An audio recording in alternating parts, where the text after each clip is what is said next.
70세에 만난 작은 기적. 문 닫으려던 그날 아이들이 몰려왔다. 통장 잔고 18만 원. 그런데 기적이 시작됐다. 제1부 아이가 그 문을 열기까지. 제1장 이름 없는 70년. 김영수 70세 은퇴 후 5년. 아내를 떠나 보낸 지 1년.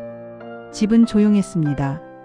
너무 조용해서 냉장고 돌아가는 소리조차 크게 들릴 정도였습니다. 아침에 눈을 떠도 기다리는 사람이 없었습니다. 식탁 위에는 아내가 쓰다 남긴 약 봉지가 그대로 놓여 있었습니다. 그는 그걸 치우지 못했습니다. 당신은 왜 하고 싶은 게 없어? 생전 마지막에 아내가 남긴 말. 그 질문은 그를 계속 따라다녔습니다. 그래서 작은 동네 골목에 작은 카페를 열었습니다. 누군가를 기다리는 공간이 아니라 자신이 기다릴 수 있는 공간을 만들고 싶어서. 제2장 그 아이의 하루.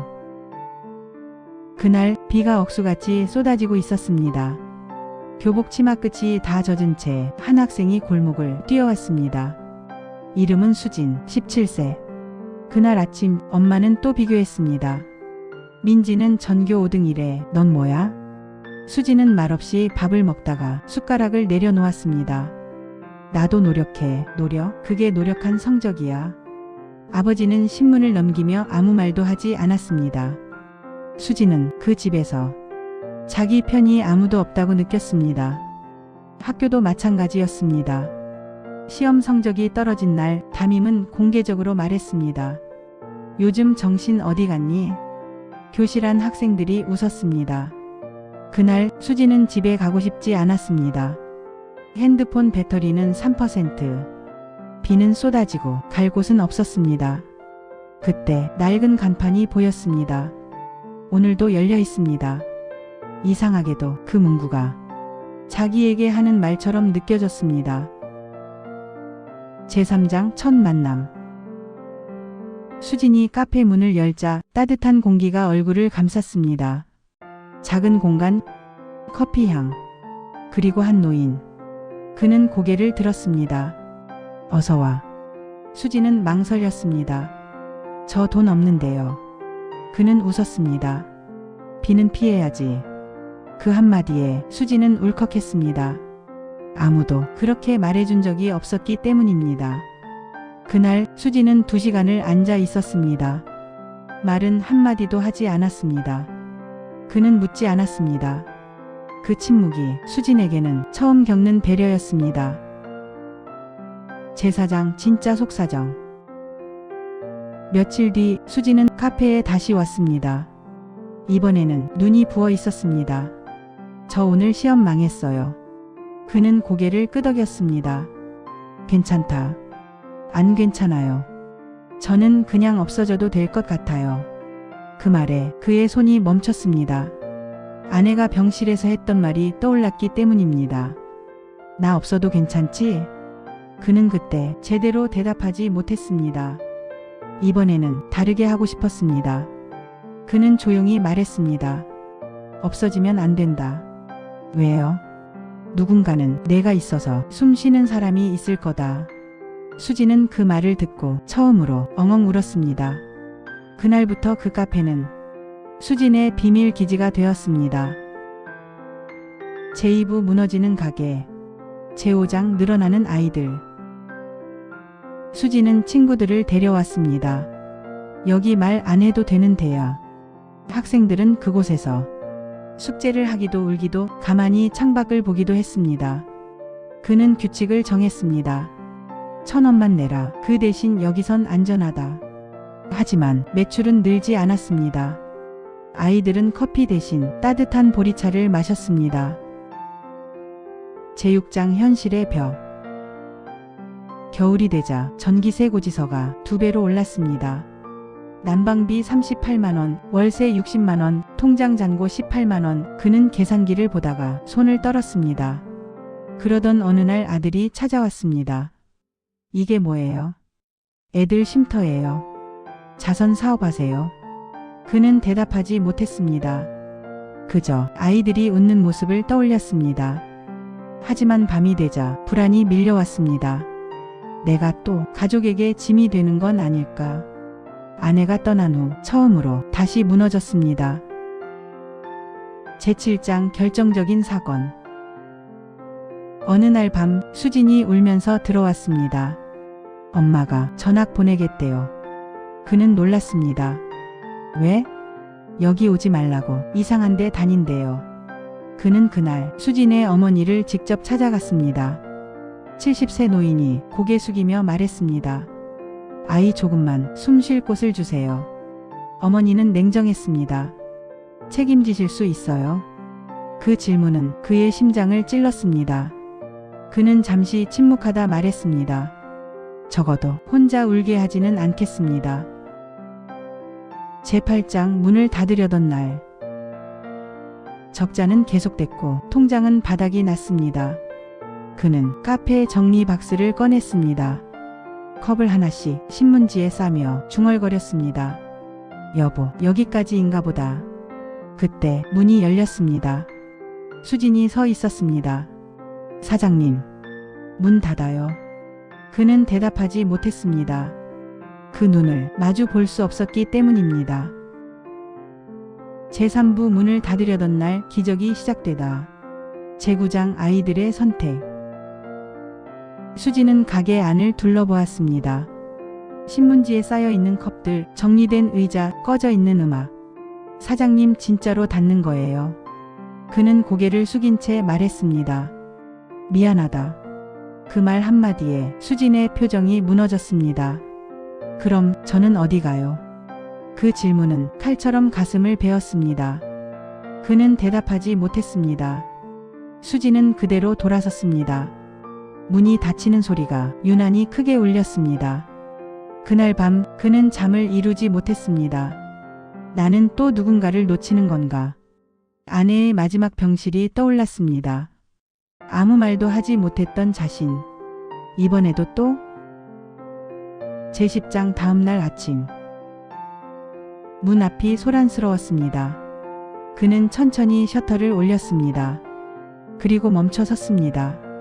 카페 앞에 학생들이 서 있었습니다. 수진과 그 친구들, 그리고 처음 보는 부모들까지. 수진이 앞으로 나왔습니다. 눈이 빨갰습니다. 사장님, 우리 여기 못 잃어요. 학생들이 하나씩 가방을 내려놓았습니다. 그리고 작은 봉투를 꺼냈습니다. 저 알바에서 모았어요. 저는 학원비 아껴서. 저희 엄마가 조금 보태셨어요. 봉투 안에는 구겨진 지폐와 동전이 가득했습니다. 쨍그랑. 동전이 테이블 위에 쏟아졌습니다.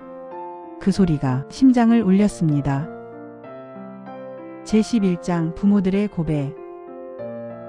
수진의 어머니가 앞으로 나왔습니다. 며칠 전까지 냉정했던 그 얼굴이 아니었습니다. 사장님, 저 몰랐어요. 우리 애가 여기서 처음으로 웃었다는 걸. 그녀의 목소리가 떨렸습니다.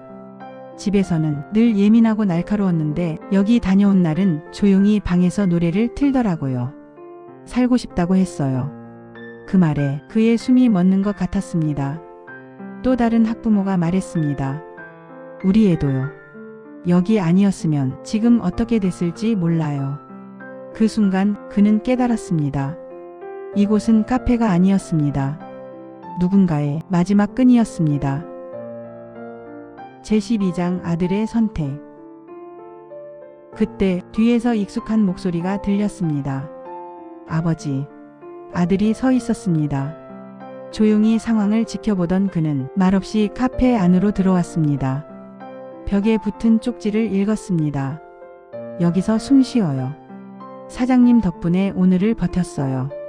나 내일도 오고 싶어요. 아들은 눈을 감았습니다.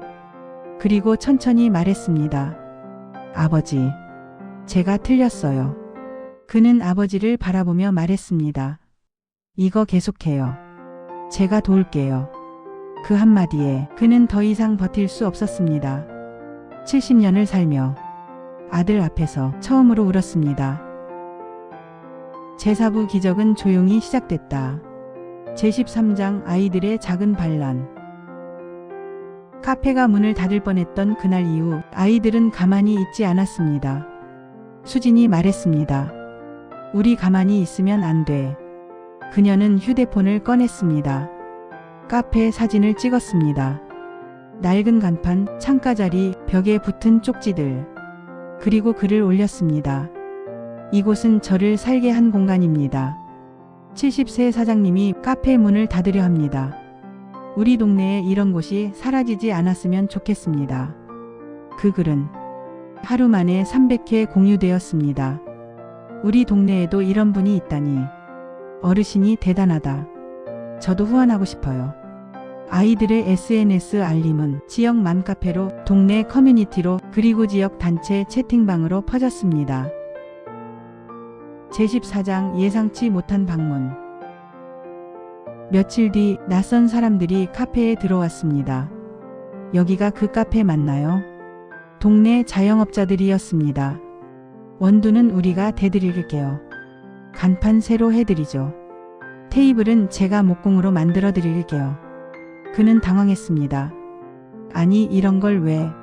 한 상인이 말했습니다. 어르신, 우리가 젊을 때 이 동네가 우리를 키워줬어요. 이제 우리가 갚아야죠. 그의 눈이 천천히 젖어갔습니다. 제15장 TV에서 걸려온 전화. 어느 날 전화가 걸려왔습니다. 안녕하세요, 방송국입니다. 그는 처음에 보이스피싱인 줄 알았습니다.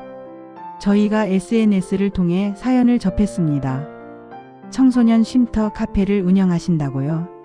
수진이 뒤에서 소리를 질렀습니다. 사장님, 진짜예요. 촬영 날 카메라가 들어왔습니다.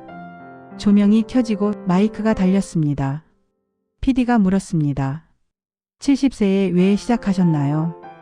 그는 잠시 생각하다가 말했습니다. 더 늦기 전에 제 이름으로 하루를 살아보고 싶었습니다. 카메라 뒤에서 학생들이 울고 있었습니다. 제16장 방송 이후. 방송은 저녁 8시 뉴스에 나갔습니다. 70세에 시작한 작은 기적. 자막이 흘렀습니다. 다음 날 카페 앞은 사람들로 가득 찼습니다. 멀리 다른 지역에서 찾아온 어르신. 나도 퇴직하고 나서 아무것도 안 하고 있었는데 형님 멋지십니다. 동년배 노인들이 그의 손을 꼭 잡았습니다. 용기 얻고 갑니다. 그는 그 순간 깨달았습니다. 이건 아이들만의 공간이 아니었습니다. 다시 시작하고 싶은 사람들의 공간이었습니다. 제17장 변화. 간판이 새로 달렸습니다. 오늘도 열려 있습니다. 동네 은행에서 소상공인 지원 제안이 들어왔습니다. 기업에서 후원 문의가 왔습니다. 그러나 그는 말했습니다. 이곳이 커지기보다는 따뜻한 공간이었으면 합니다. 방송 이후 카페 매출은 안정되었습니다. 적자는 사라졌습니다. 하지만 그보다 더 큰 변화가 있었습니다. 사람들이 그를 사장님이 아니라 선생님, 어르신, 우리 동네 할아버지 라고 부르기 시작했습니다. 그 안에는 존중이 담겨 있었습니다. 제오브 1년 후 진짜 성공. 카페는 이제 지역 상징이 되었습니다. 수지는 인터뷰를 했습니다. 제가 살아있는 이유 중 하나예요. 방송 1주년 특집으로 다시 한번 촬영이 진행됐습니다. 이번에는 그가 아닌 학생들이 주인공이었습니다. 검정고시 합격, 대학 진학, 상담사 준비. PD가 마지막 질문을 했습니다. 사장님께 한마디 한다면? 학생들이 동시에 말했습니다. 오래오래 계셔주세요. 그는 웃으며 대답했습니다. 나도 너희 덕분에 산다. 제6부 마지막 장면. 노을이 카페 안으로 들어옵니다. 벽에는 방송 캡처 사진이 걸려 있습니다. 아내 사진 옆에 작은 액자가 놓였습니다. 70세 인생 이막의 기적.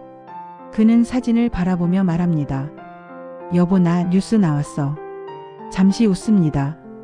그리고 아직도 바쁘다.